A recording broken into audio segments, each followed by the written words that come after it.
the last 15 games, 220 batting average, 256 on base. The slugging's 356. I mean, those are just some really low numbers. And the point and some points have been made about Alonso that during this Mets turnaround, whatever, when you list the guys of who you could credit this turnaround to, whatever, he's not really high on this list. I mean, obviously, Lindor, Nimmo, JD Martinez for that stretch, Jose Iglesias, Mark Vientos, Francisco Alvarez.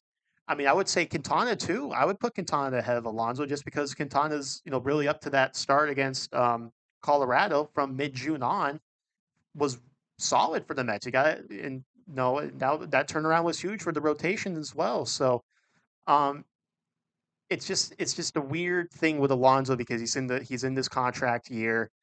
People want him to stay. He says he wants to stay. Obviously, it takes two to tango. They're going to negotiate whatever. But in my mind, if, if like we get to November, December, the winter meetings, and Alonso is set on, I want to be paid like Freddie Freeman and Matt Olson.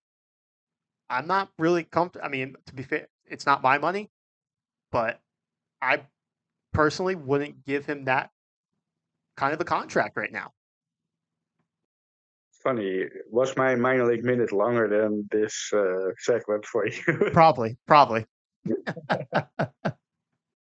No, you're totally right. I think it definitely, after what the Mets offered last year, I think with the season Pete Alonso had and with some of the red flags Pete Alonso has, because we saw a tweet from Mike Pietrello, I don't know how to Mike pronounce Petriello. exactly, which shows that he's just not hitting the ball as hard as he used to, and it's been a decline every year since actually his Rookie of the Year, I think, maybe 2020, which obviously was a shortened year, was the only that was better than his first year. So it's been a constant decline on him hitting the ball hard, um, or as hard as he used to be. So I definitely see some red flags with Pete Alonso there.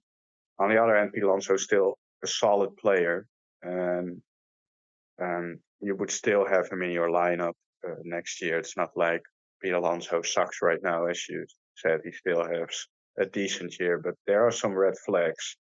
I think the Mets know that. I think the Mets want him back because he's Pete Alonso and he does a lot for this team and a lot for the fan base, which obviously brings in things. But I don't think the Mets are gonna, upper their offer what they did last offseason. I think there's definitely a good chance that Pete Alonso gets less than the offer from the Mets was last year. And I think honestly, with the performance he had, he should, and I think it could happen as well. And I would say that if Pete Alonso takes a little bit of a discount instead of his previous offer, I would be comfortable giving him an extension because I don't think that will make the Mets not go for other players. But if he wants, but like you said, Olsen, Freeman, or even more, and I should let him get his luck somewhere else and see if somebody else is going to pay that because I'm not going to give it to him. And I think we mentioned a guy like Christian Walker who might get less than Pete Alonso as a guy who might be a better player right now. And that's coming from two guys who like Pete Alonso, but are realistic about what he is doing and what the red flags are.